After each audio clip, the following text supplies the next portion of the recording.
Are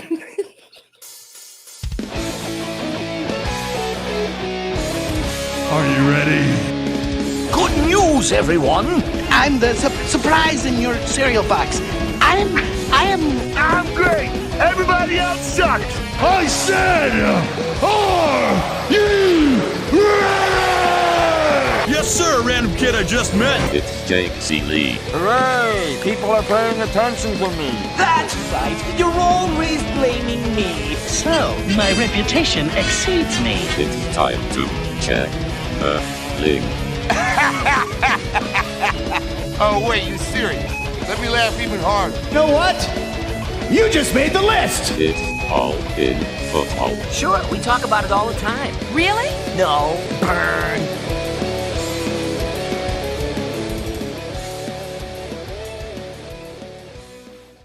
What is up, you ducks? It is All in Football, fantasy football, free agency, fun.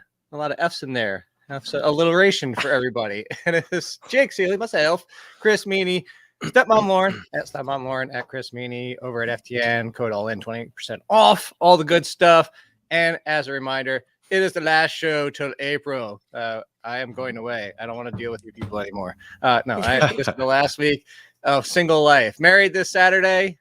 So I will see Chris, Meaney, and Lauren in person. We will get a picture for everybody. We'll have lots of fun. Meaney's going to a hockey game on Friday. I'm going skydiving tomorrow. So if I don't die, I will still see you guys on Saturday. Oh my goodness. That's terrible. Don't even put that out in the atmosphere. I'll take it back for you. Everybody's like, oh, these things are going to go wrong with the wedding. I was like, nothing. Everything goes wrong with weddings. Everything goes wrong with weddings. Just got to roll with it. Yeah. Plan on it. Our officiate, her father-in-law died the morning of my wedding. So we had to scramble to find somebody to marry us. Things will go wrong. Plan on it. Roll with it. No one will know. I'm hoping the weather holds. It's supposed to rain the morning of, but be gone by midday. And be 58 degrees. So toasty warm. And actually, that's warmer it's been. I woke up this morning, it was in the 30s. But no, that's not what we're here to talk about. We're talking about NFL free agency and the impact. And we are celebrating because I know who Lauren wants to talk about. Jody Fortson back with the Kansas City Chiefs. Lauren is excited, right? That's your boy. Jody and I go way, way back. No, the biggest who news. Cares? Surprisingly, Darius Slay released by Chris Meaney's Eagles, as that team continues to have some fluctuation. We are going to talk about them because there is a big move that they made. The greatest running back in the history forever now plays for his Philadelphia Eagles. But since it's my wedding, I get to decide where we're going to start. And we're going to start before this week because we're going back. We're going back because these things happened last week after our show. Of course, perfect timing as always. We had the franchise tag slapped on a Giants player, and it wasn't Daniel Jones.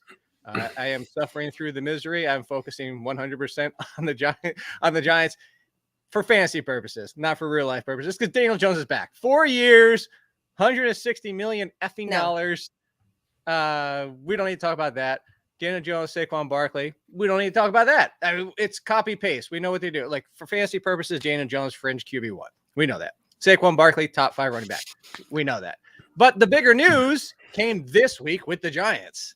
It wasn't Saquon Barkley. It wasn't Daniel Jones. It wasn't whether or not you think any of it deserves whatever. Don't pay running backs. Don't pay Daniel Jones. Whatever. Darren Waller got traded to the Giants. Chris, we knew Darren Waller as the number one fantasy on a points per game, just right there with Travis Kelce the 1 year. 1-2 for 2 years in a row, one of the best in the league. Fell off the last 2 years. He's 31. There's basically it's going to turn out to be one of those you were right depending on how you took it type of thing. That's kind of like Gabe Davis this year. You're right, and even though you're wrong, even though you're right. It's kind of, you're going to be like, oh, I called this. But there's two ways to look at it. Can he rebound because the usage was down in the Josh McDaniels offense? Or is he going to be more of a tier 2, which is where I would put him, tier 2 tight end, because he's 31, and that's just where he is at this point in his career. Also with Daniel Jones, who, by the way, didn't throw a touchdown per game. Remind everybody of that. Yeah, only 15 passing touchdowns. You got paid for that? Are you kidding me? No. Probably tier 2. right? I mean, he's a good player. It's a great trade. I think it's a really good trade for the Giants, right? Giving a third for him. I expect essentially their offense. Money. Yeah, that was like pick 100. It's been flipped around a couple times. I think that they'll probably run a lot of 12 personnel. One running back, 2 tight ends. Bellinger's a nice tight end too. Have both of those guys. He can read defenses. Having 12 personnel, and he's a big body for Daniel Jones inside the red zone. I hear people say, I've heard on Twitter and even NFL Live, Daniel Jones really loves to throw to his tight ends. It's the same thing when I hear about Lamar Jackson. I think I'm frozen. Lamar Jackson, no, you're good. Loves to throw to his tight ends. Well, doesn't have anybody else in the squad, so you kind of cross that out.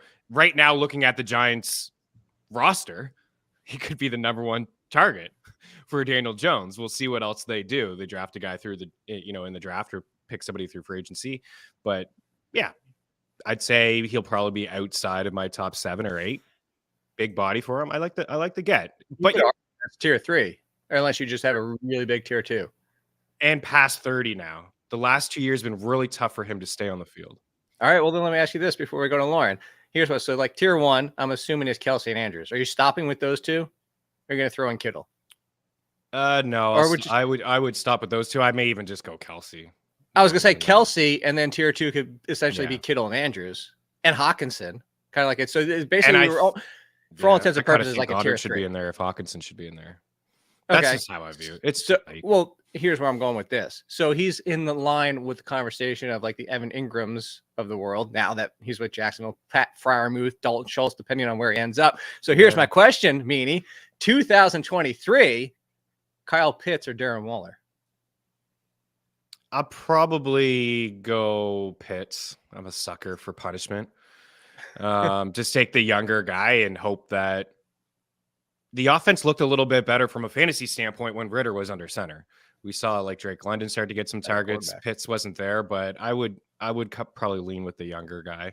I'd say the safer pick is probably Waller, but I'm going to go with the upside in Pitts.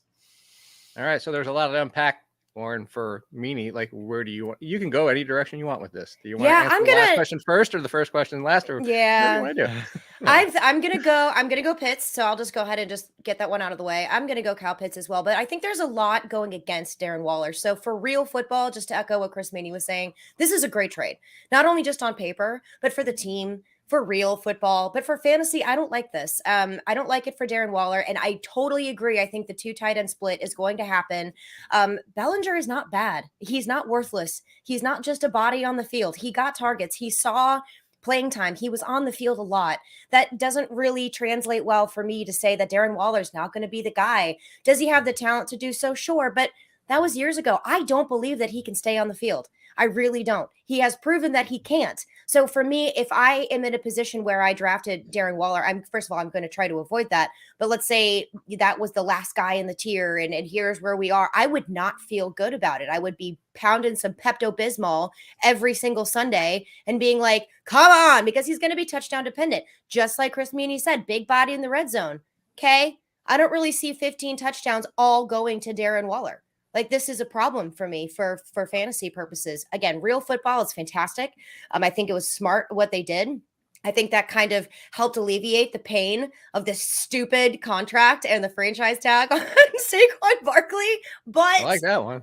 Fantasy football, no bueno for me. I'm just worried that this is kind of the end of an era for Darren Waller if it hasn't ended already. I'm not excited about this at all. And maybe I'm on a hill by myself over here, just like but how far are we going here?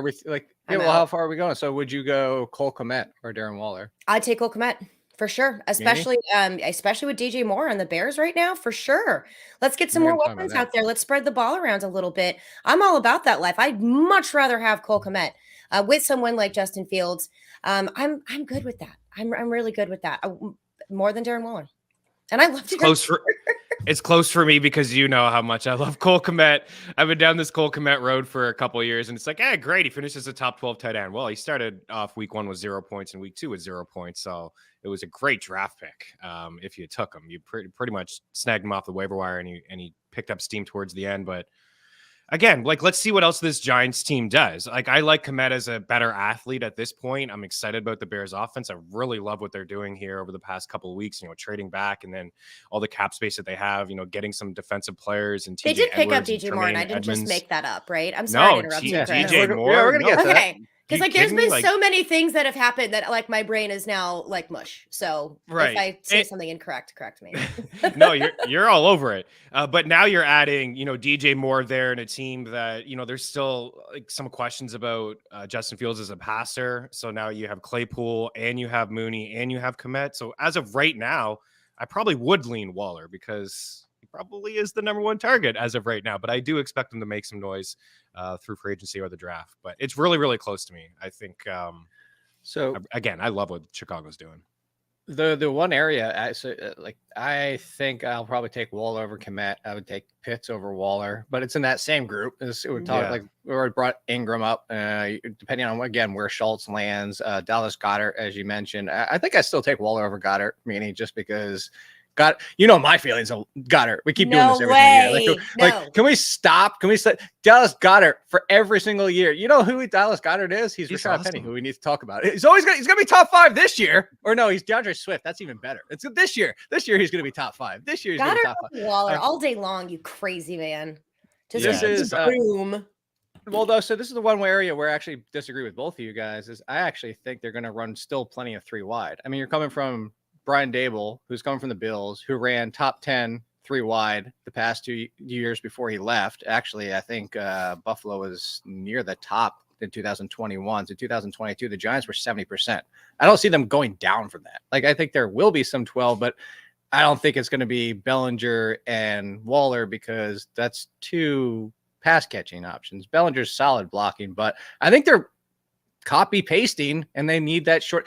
Like, where does Daniel Jones excel? We've had this conversation years ago. The first thing we talked about, Lauren, was this, and it was like, I don't like Daniel Jones downfield. That's how we met. This is how we started arguing about Daniel Jones downfield. This is all over Kenny Galladay too. Yes, and I said I do appreciate what Daniel Jones does in the middle of the field, similar to Justin Fields actually, and I think Waller can do that. But I think that if you look, they brought back Sterling Shepard, whether or not he's even top 3 or 4, but they brought back Sterling Shepard. They brought over Isaiah Hodgins. They drafted Wan'Dale Robinson. Like, he's setting up that off. That's the offense. It's that 3 wide, everything in that range. That's where I differ. Maybe I'll be wrong, but I do think it'll be enough where either way, I'd still take Waller. I think Waller's higher in tier 2 than it seems to be for you guys, but we have plenty of the offseason to talk about that. I guess we'll go there next. We'll go to DJ Moore because we just brought that up. DJ Moore traded. This is also feels like old news by this point. I know. It's like, oh yeah, that happened like 3 years ago. DJ Moore traded. You want to talk? I'm going to kick this one off. Actually, in the breakdown, The Athletic, you talk about the middle of the field. So the middle of the field, Justin Fields is one of the best passers in the league in the intermediate game. Who's one of the best wide receivers in the intermediate game? DJ Moore. DJ Moore also, if you look at his stats, he's top 20 in yards and receptions over the past 4 seasons, despite playing with dog doo-doo utter trash of quarterbacks. I'm sorry to go to Meaney again on this one first, Lauren, but I've known Meaney longer. And for the last 5 years, because here's why. He's known that every single year I'm like, oh, DJ Moore will be like wide receiver 18. And everybody's like, you hate DJ Moore. I'm like, no, look, he checks in at wide receiver 18 every single year. DJ Moore, wide receiver 18. Week in, week out, it's either too high or too low, meaning you know that. He's either a wide receiver 1 or wide receiver 3 or 4. That's just who DJ Moore has been. And then I come out and say, well, he's wide receiver 18 again because he's playing with Justin Fields. He's the number 1 option. They both excel in the intermediate game. And people are like, there's no way he's going to be that good with Justin Fields in Chicago. You see this, how this comes full circle, Meaney? Are you with me? This is a good thing, right? Yeah.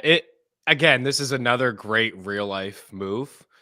Are you you're not a fan of fantasy? No, I am a fan. I'm a fan. Okay, He's a wide receiver 2 with upside to be a wide receiver 1. Like you said, week in and week out, he's going to have high boom games, and other games maybe he won't. He's got the 7th most receiving yards among wide receivers in the last 5 years. He just doesn't have any touchdowns.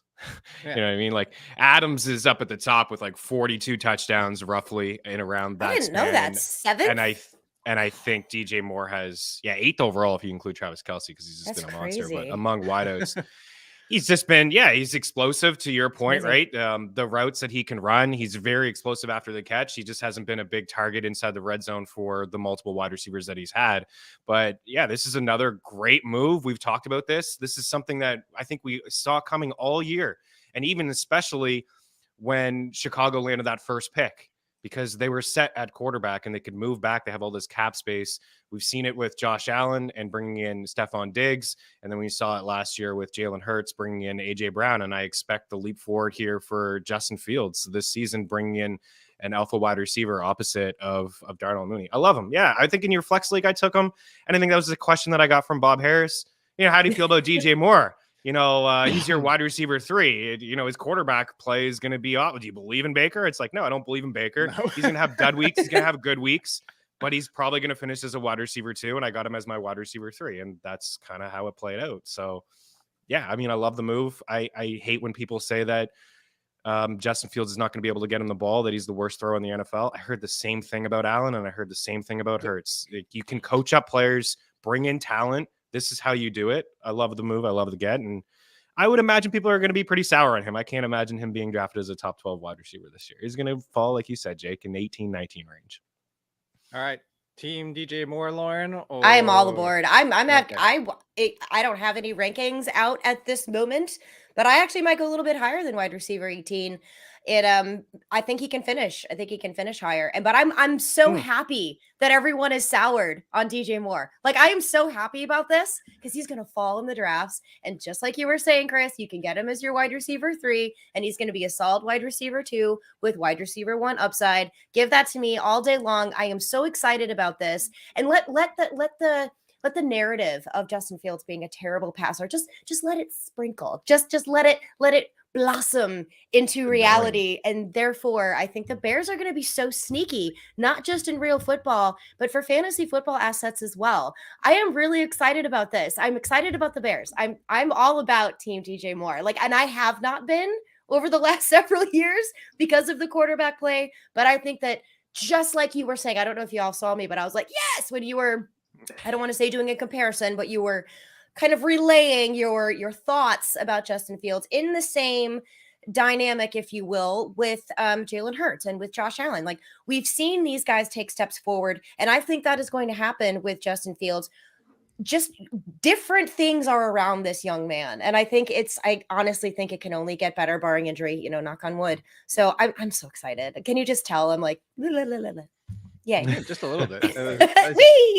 That's one of the other pieces that I put in there, is that Justin Fields is now putting his name in the conversation of top 5 quarterback next year, because he wasn't that far from it already, throwing to Cole Kmet and Jabronis last year. And now he has Cole Kmet, DJ Moore, a healthy Darnell Mooney, and then that's really all he needs right there. Oh yeah, wait, that's right. He's got Khalil Herbert behind him. I'm going to stay with this team for a second. I was going to say it, but I didn't want you to get mad at me.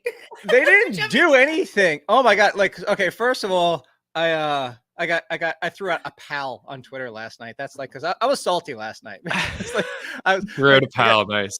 Yeah. Well, because it was the David Montgomery situation, which will tie into this, but it wasn't so much the focus on David Montgomery, because I was talking about Khalil Herbert, who we've all been fans of. We've all been talking about.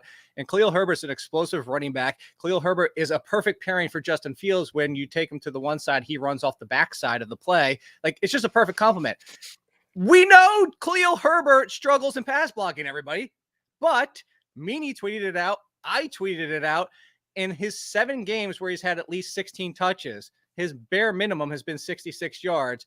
And in those other 6 games, it's been actually higher, up in the 70s. 4 games over 100 total yards. And if you just take those 7 games where he's been the lead, not even bell cow, but the lead, 15.1 fantasy points per game. Do you guys want to guess where that would rank him last year? I'll just tell you, RB8, 1 spot in front of Joe Mixon.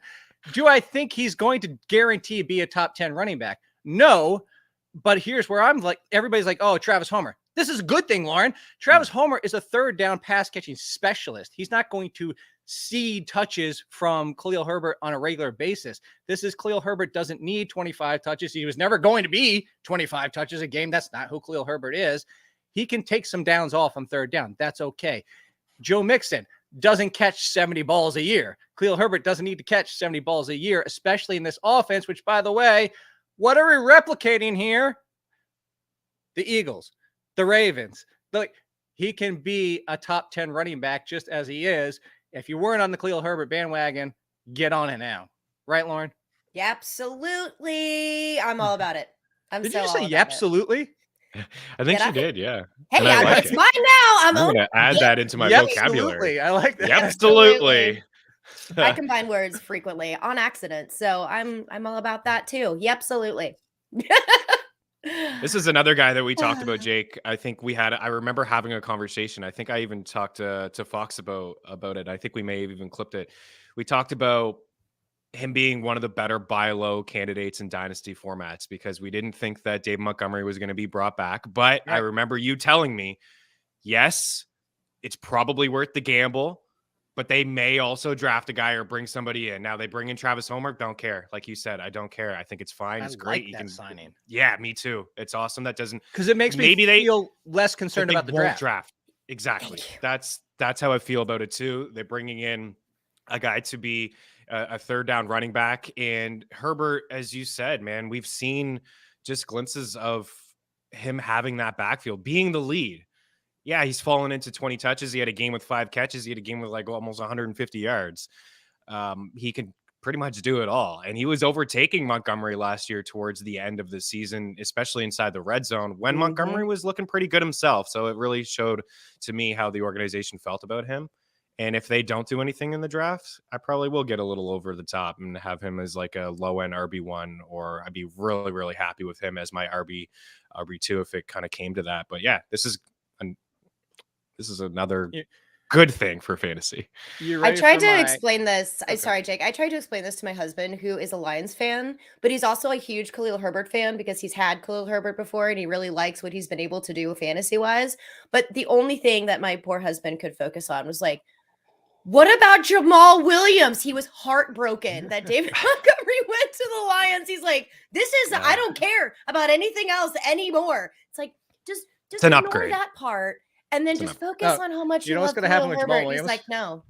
This is what's going to happen. Yeah, he's on Rodgers' freaking wish list. Oh no, that's what's going to happen. Everybody there, this, by the way, now there's reports that the Packers want multiple first-round picks. Like this is hilarious. By the way, yeah, this is anyway. No, this is what's going to happen. Zeke's getting cut in short time. Jamal Williams is going to end up taking all the goal line touches from Tony Pollard, which is why I'm about to say this. Are you guys ready for when everybody comes back? How can you say both, Jake? This is how. Khalil Herbert, get on the bandwagon. Yes. Also, if you're in Dynasty, sell high. Like, seriously, it can be both. The Things stocks, aren't mutually exclusive because Khalil Herbert, maybe the Bears are sitting there in the 3rd round and running backs fall. Despite this is one of the better draft classes we've seen at running back in a few years, as in the depth wise. We have Bijan, who's like one of the top in the past 10 years, period. But it's also a very deep class. Somebody could fall to the 3rd or 4th round and screw this up for us right now. Let's remember this time last year, Chris knows this is because we did the show, and that's why I'm only referencing him, Lauren. We did that show. Michael Carter, RB1. It's going to happen. This is going to be fun. And then Breece Hall, boom, dead. So like, this is why I bring that up for that same conversation. Yeah. Really good point, because I saw people on Twitter last night go buy Herbert. That's just the wrong way to do it. You have to take gambles. You have to take risks to buy low. Like we said, he's been a great candidate. If you weren't near the top of your dynasty standings, you had to kind of take on some assets. And we mentioned him as a great buy low candidate, but now all of a sudden everybody sees that he's potentially the RB1 and the asking price is high. So it's like the stock market, you buy low at the time. And now he's the RB1. What could you get for him? The reports today, you're not trying to sell high on Tony Pollard. You're not doing things right. Like that's just what it is. Could Tony Pollard, could they draft nobody? It's freaking Jerry Jones. Let's be real. Would it really shock you if they didn't? And the Jamal Williams joke I made, like, sell Tony Pollard high because people are going to go bananas. Top 5 running back without Ezekiel Elliott, and then something's going to come up and muck that all up for everybody. But let's continue with David Montgomery. Actually, no, wait. Before we get to David Montgomery, because I wanted to follow up on this, Lauren, you were like, "Ooh, I might be higher on DJ Moore," to come back to him real quick. As Michael Scott would say, how the turntables have turned.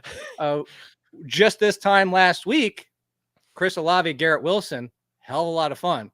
We're going to talk about Garrett Wilson because of a signing there, but two things happen. There's a signing of Alan Lazard. There's the unknown of Aaron Rodgers still, but Michael Thomas also surprisingly restructured, came back to the Saints. So Chris Olave, Garrett Wilson, DJ Moore, Lauren, either of the rookies in their second year over DJ Moore, or is DJ Moore over both of them? How would you rank those three as of today? I think I would go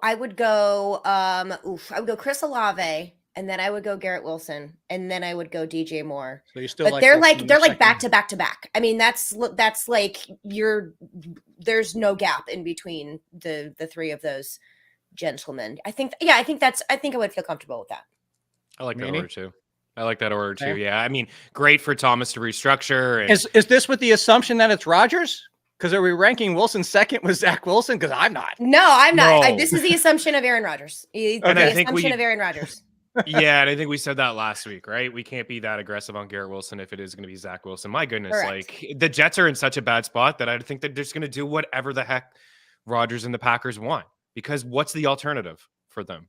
Zach Wilson, Jimmy's gone, Carr's gone, Jones is signed. What's the alternative? I've joked about all the people that he should add to his list, but he should legitimately ask for a stake in the Jets organization at this. But they would give it to him at this point. Oh, yeah.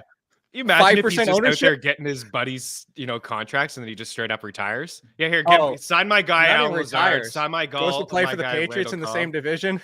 Takes over from Mac Jones. Yeah, but I would rank him that way, assuming that Rodgers is with the Jets. I go Olave, Wilson, and DJ. It is nice that Thomas restructured, and I hear the press conference, Carr, and he's always talking to Michael Thomas, and he says, like, let's get to work right now. Like, that's all exciting and fun, but like, let's be honest that he hasn't been able to stay on the field for the past couple of seasons. Let's talk about that, Meaney, because I was going to talk about David Montgomery, but we can put a pin in him and come back to him. It's a completely different team. We haven't really talked the Lions yet anyway.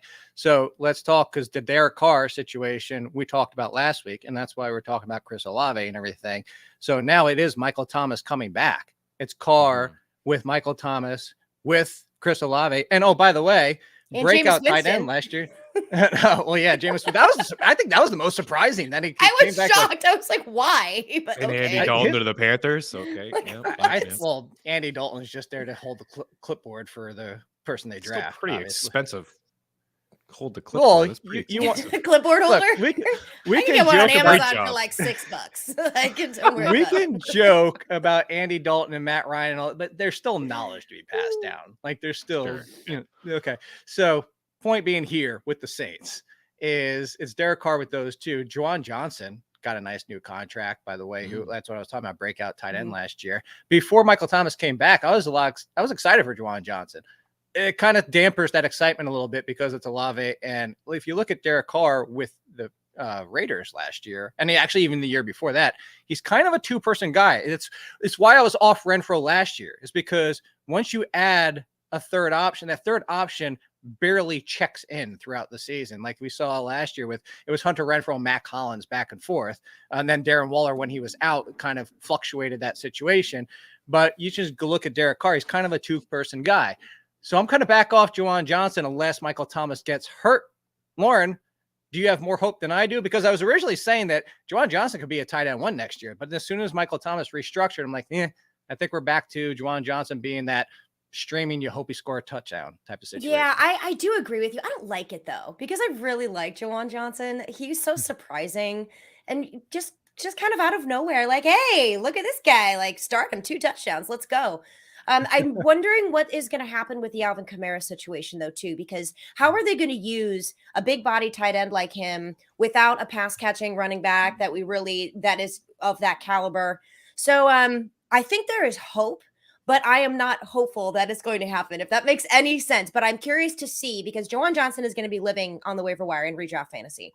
So if you can kind of see the first week or two what they're going to be doing with this offense, sans Alvin Kamara, I think that there is a world where multiple receivers, not wide receivers, but multiple receivers could exist for Derek Carr outside just his 2-man situation. But it would be a stretch.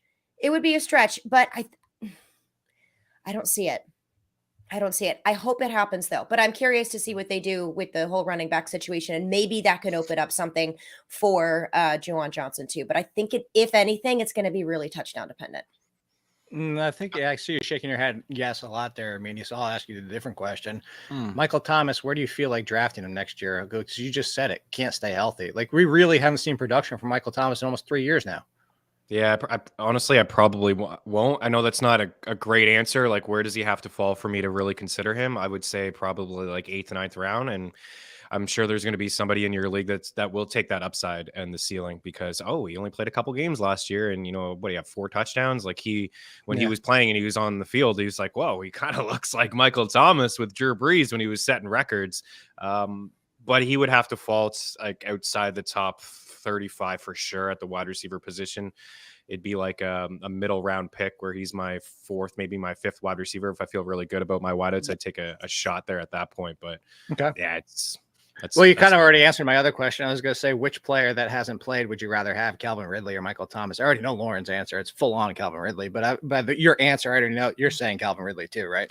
I would say Ridley. Yeah. There's probably a clearer path for Michael Thomas to get targets in New Orleans. I think they're also going to draft a guy. But, I also wouldn't be shocked if Hunter Renfrow was cut here this afternoon because he's not a former Patriot, so that doesn't fly with Josh McDaniels, what he likes to do.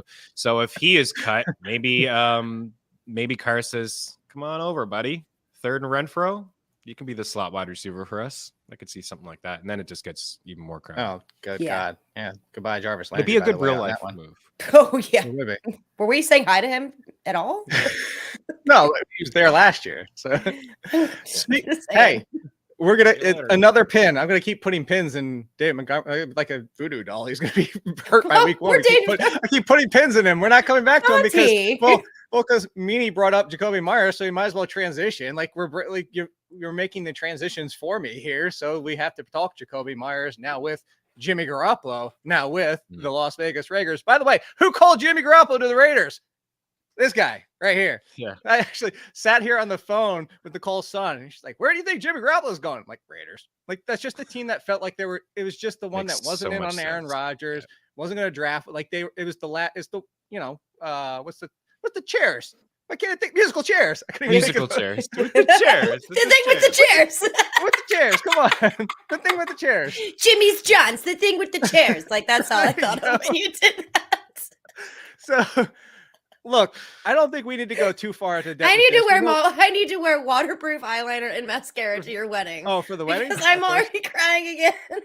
Oh, I will. Hey, for everybody watching, but I'm going to tweet it out. You can watch if you want. If anybody wants to watch the live stream, I'm putting it out there. It's mostly for family members, but everybody else is free to watch. I'm letting you know. I've already dropped this before. There's DuckTales. There's Darkwing Duck. There's Mega Man. There's the song of Jack Sparrow. But I will let you know there is a made-up word that I've never used on this show. That I've made up word with Nicole that is in my vows. That's how this is. It is Jake getting married. This isn't like fake. This is like the different version of me. This is Jake Ciely, the person you see, is getting married. That's how it is. So you will see if you want to watch it. There's nothing different than what you've waterproof everything is going on this face. It's not absolutely. No. Yep. Oh my God. I do. Absolutely. So anyway, Jimmy Garoppolo. Mid QB2, very I hate both of you. Devontae Adams will be fine. Josh Jacobs will be fine. Oh, okay. He will be, but he's not. Remember we were having the tier 1 debates and where he fit in? He's down the list. I don't think we were. I don't think he kind of like tier 1. No, but like he was right there atop of tier 2. Now I'm like, I don't know. I think so. Yeah, it's Jimmy G, man. It's a conservative quarterback. It's a guy that doesn't have as great as a deep ball as but he's highly okay. So for your point, Chris, we'll come to this. Last year, he was number 2. He was number 2 last year because we had the injury to Jamar Chase. We had other things happening. So this year we've already talked about. We did the way too early wide receiver talk.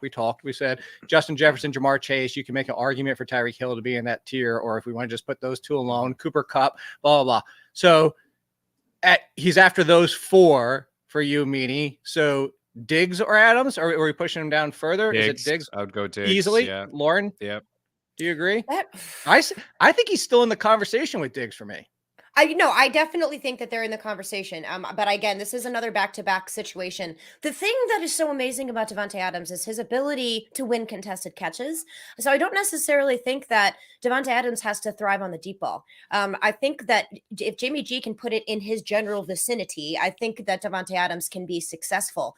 We saw that Jimmy G can have wide receivers that are successful. I know that Deebo Samuel isn't a good comparison because Deebo Samuel kind of turned into a pass catching running back, basically. But Brandon Ayuk is another one. But he doesn't have the talent of Davante Adams. So I still think that Davante Adams is very, very high in that tier. I think he's still in the same conversation with Stephon Diggs. But again, I'm going to agree that he is behind Justin Jefferson. He is behind Jamar Chase. And in my opinion, also behind Cooper Kupp. But right there. I mean, I think he's the best wide receiver in football. Still. But you're worried about Jimmy G. I get it. I'm worried about Jimmy G. I'm worried about the offense. Now they bring in Jacoby Myers. I think there's going to be enough volume though. Without Darren Waller, maybe you're like you said, if they cut Hunter Renfrow, I mean, who the heck is he going to be passing the ball to? Just Jacoby Myers? I mean, come on. I think the volume alone Jacoby Myers plays outside more than perception. I know you guys aren't saying this. I'm saying for everybody out there, I actually included this in the breakdown of the article is to go look at it. He actually. This is the crazy thing, and granted, it's a smaller sample for Jacoby Myers because he does run 40 plus. It's about 50 mid-range, 50% slot, about 40% ish outside. That's higher in the slot than a lot of receivers, but it's not only in the slot. But of the routes that he ran outside wide, he was top 10 in yards per route run. That's just for every. He's a good wide receiver. Yeah, that's what playing Mac Jones. So, Jacoby Myers still wide receiver 3 for you guys, or are you knocking him down further? Because I think Hunter Renfrow might stick around and just be the slot option who, again, just falls by the wayside. Yeah, he'd be 3 for me. Just to add to that, over the last 2 years, there's 14 wide receivers that got 1,000 yards in the slot and outside, and Jacoby's one of them. Adams is another one. But what Adams can do with his separation, he garners a lot of attention. Yeah. And Jacoby Myers, in the middle of the field, wherever they want to play him, with some slants and some out routes, he's going to get, some one-on-one, and he's also a guy that can get some separation. So this is a really good move, again, for the Raiders. And and again, like talking through this, defense is going to be brutal again. The AFC is just loaded with amazing offenses and good quarterbacks. So Jimmy's not going, there was so many times in San Fran last year where Jimmy was 6 for 8 and the Niners won 41-14. Quick. Sorry to completely go off script here for a quick sidebar, but do either of you find it interesting that the Bengals and Chargers have been kind of crickety? Just not a lot. You're two contending. Really happening. Yeah, you're two big time contending teams. Aside from letting Austin Eckler seek a trade, well, and the weirdest part about it, Bengals have one of the bigger salary caps available, and they've just been they got rid of 2 of their best safeties. What are you doing? Losing Bates stinks. They need to figure out the offensive line. I wonder if they're going to cut Mixon. They lost Samaje Perine. I think that they drafted tight end. They just lost first. Did Orlando Brown sign? Do you think maybe? I don't think he did yet. So, okay. All right. Let's talk a little bit more for fantasy purposes. And finally, here, I'll pull the pins out. There we go. David Montgomery. Okay now. Yeah, we get to talk to David Montgomery. He's already dead. David Montgomery goes to replace Jamal Williams on the Detroit Lions. Speaking of already dead, your hopes for another top 10 potential season for DeAndre Swift are dead. It's just never going to happen, as much as we can love DeAndre Swift. But interestingly, both of them have injury here. I mean, David Montgomery has one full season? Because he missed by one game the one time last year, I think it was. But he's been banged up through a lot of his career. DeAndre Swift hasn't put anything together for a full season. I think we're copy pasting here, Lauren. I think this is the same thing we saw, but I don't think it's going to be Jamal Williams, David Montgomery. He's a top 10 running back because he's going to score 17 touchdowns. Right. I think this is more of what I compared it to is the Cowboys, where Swift could be Pollard. And here's where I'm going with it. Swift is Pollard and Montgomery is Zeke, but their positions are flipped. Montgomery, for me, is the top-end RB2 because of the touchdown volume and because he is an all-around running back, and Swift is Pollard, but Pollard is the low-end RB2 in this situation for me. I don't know. I don't think that David Montgomery is going to get the kind of touchdown upside that we saw with Jamal Williams, and I think that this is opening up a lot more things for DeAndre Swift than I think Jamal Williams was able to do physically. So if we look at the kind of player that David Montgomery is, he's very ground and pound. I know. So Adam Rank is a friend of mine, and he just constantly go like, David Montgomery can catch football. I was like, yes, I know he can, but that's not really what he excels at in the NFL. Listen to me, like trying to do a name drop there and just doing a terrible. I caught it. Of Adam Rank there. Sorry, friend. My bad. But I think that he used to come on the show like 10 years ago, back when he was my friend. I'll text him that. Let him know. Jake wants to know where you're at. But I agree with you that I think this is going to be more of a Zeke Tony Pollard, but I don't necessarily see DeAndre Swift as the same style of running back as Tony Pollard. I think that this is going to be more of touchdowns going to DeAndre Swift now, as opposed to what we saw last season, which was most of the touchdowns going to Jamal Williams, with a lot of in between the 20s going to DeAndre Swift. So I don't necessarily know if this is going to be a David Montgomery inside the red zone scoring touchdowns. And then other than that, he's pretty much worthless. He scores 2 touchdowns and only has like a 12-point game. I don't know. I really do think that this is going to be a situation where DeAndre Swift is in better scoring position, obviously going to be more of the pass catching running back as opposed to David Montgomery, but it's also to keep DeAndre Swift healthy and to keep him sustain longevity throughout the season here by bringing in someone like David Montgomery, who can take a bit of the brunt, take a break when he needs to, let DeAndre Swift work his magic, which is kind of what I said, what was going on with Tony Pollard and Ezekiel Elliott. It's smart from a real football perspective to allow your players to not just get steamrolled every single play of the game like the Derrick Henrys do, because no one is built like a machine tank like Derrick Henry is. So I think personally that this is going to open up a lot more fantasy opportunity for DeAndre Swift as opposed to David Montgomery. So I'm not sure if that's what you were saying or not, Jake, but that's where I see it. Very similar to the Cowboys. Very similar to the Cowboys. But I think that instead of having this be like Zeke solely red zone, Tony Pollard with the breakaway explosive plays, I think this is going to open up more for DeAndre Swift for scoring chances as opposed to last season when we had Jamal Williams. So, Meaney, to clarify for everybody, I actually am on the. That was very long-winded. I apologize. I think it's going to be more for me just because of Montgomery and what Swift has not been able to do. Right, and that's I mean more 60-40 Montgomery, maybe 55-45. Are you more on Lauren's side or more on my side, Meaney? Yeah, pick a side, Meaney. Choose one. Sorry, Lauren. Yeah, more with Jake. I'll be on my hill over here. Don't worry about it. I think Montgomery's a really good running back. He's been, he was certainly among the leaders last year in like forced tackles missed. Now he goes to a situation where he's got a much better offensive line in Detroit. And I don't know if they view Swift like that. I think he's capable of being a goal line back, but last year there were multiple times where, he marched them all the way up the field and he was taken off when they got inside the red zone. And I think that will continue. I think that Montgomery will be the goal line back in this offense. Of course, at times we're going to see Swift in there and getting some touchdowns. He is a capable back. This is a really good 1-2 punch, maybe one of the best in the NFL. I'm excited for it. Swift hasn't played a full season yet in the NFL. It's just not smart business to give him 20 plus touches. So I would view Montgomery as like 60-40. Kind of ride the hot hand here and there. I just find it so mind-blowing that the Lions are going to be able to work David Montgomery into this offense as well as Jamal Williams did. And I'm coming from outside of talent, outside of actual on-field production. I'm talking about in the locker room.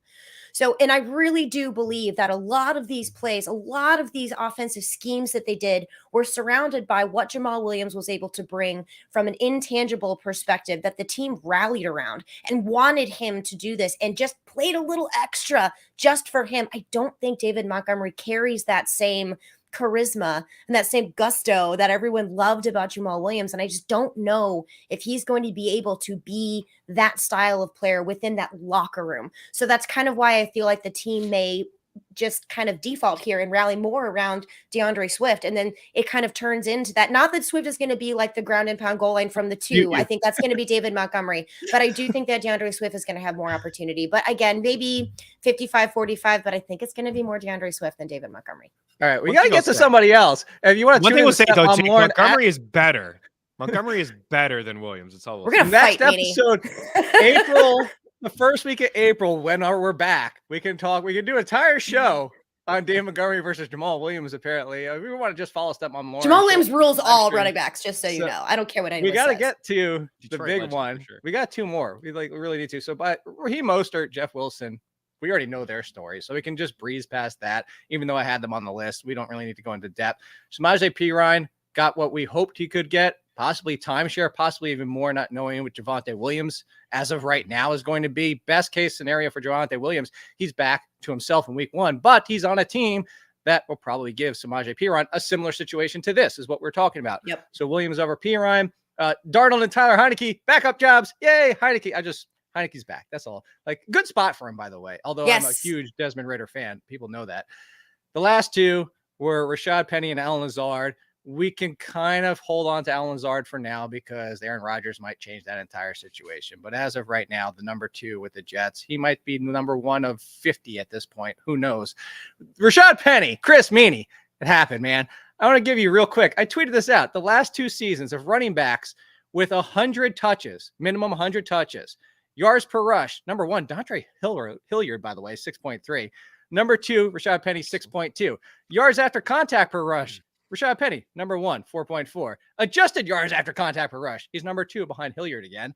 EPA per touch. He's number 2 behind Jaylen Warren.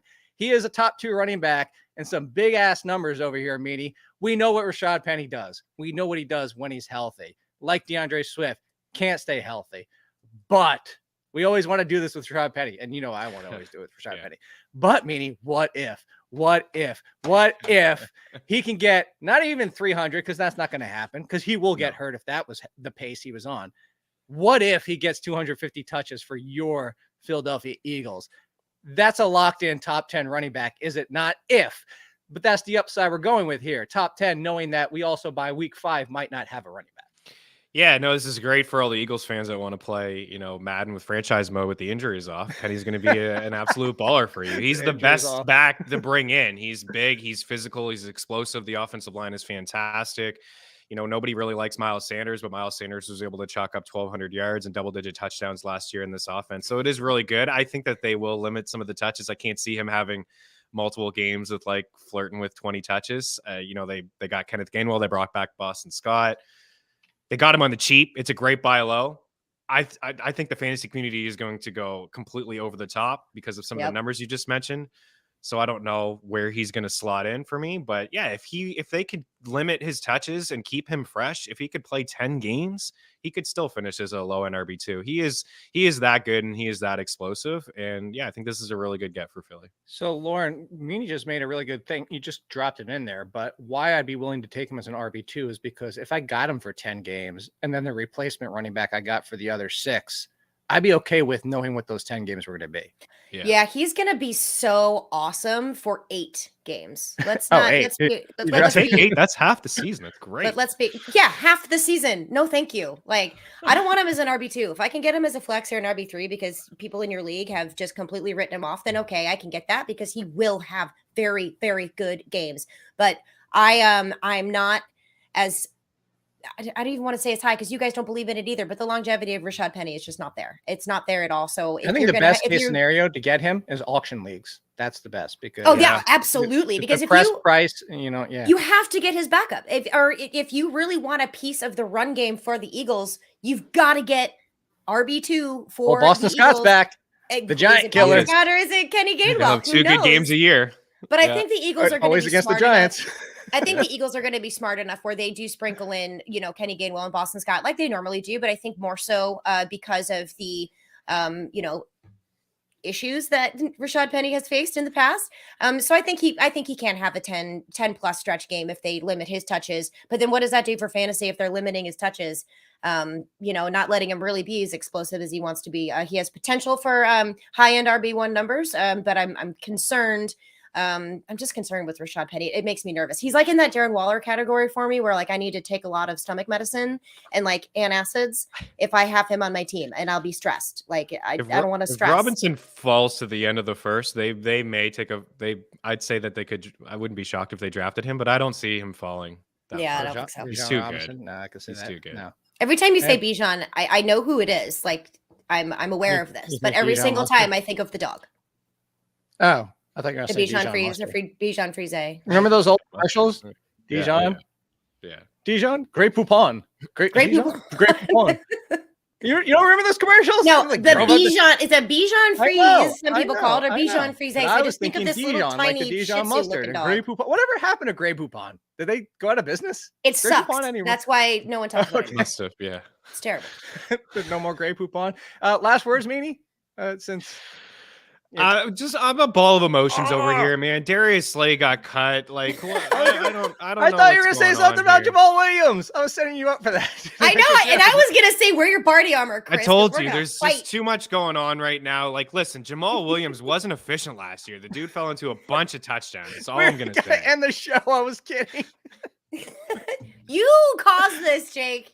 That's you. Uh, Bye, everyone. They Love signed you. CJ Gardner-Johnson yet? We'll be back Goodness. April, first week of April. I will be a married man. I hope everybody has a great week. Enjoy the NCAA tournament. It's the least I've ever known, and probably the best I'll ever do in the NCAA tournament. So enjoy the. Oh, who are your picks? Do you guys have picks for the champion NCAA tournament? No idea. Bama.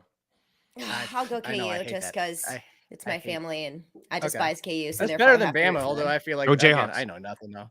Oh yeah, out of here, Baker Mayfield with the Buccaneers, everybody! Yay! See you guys later.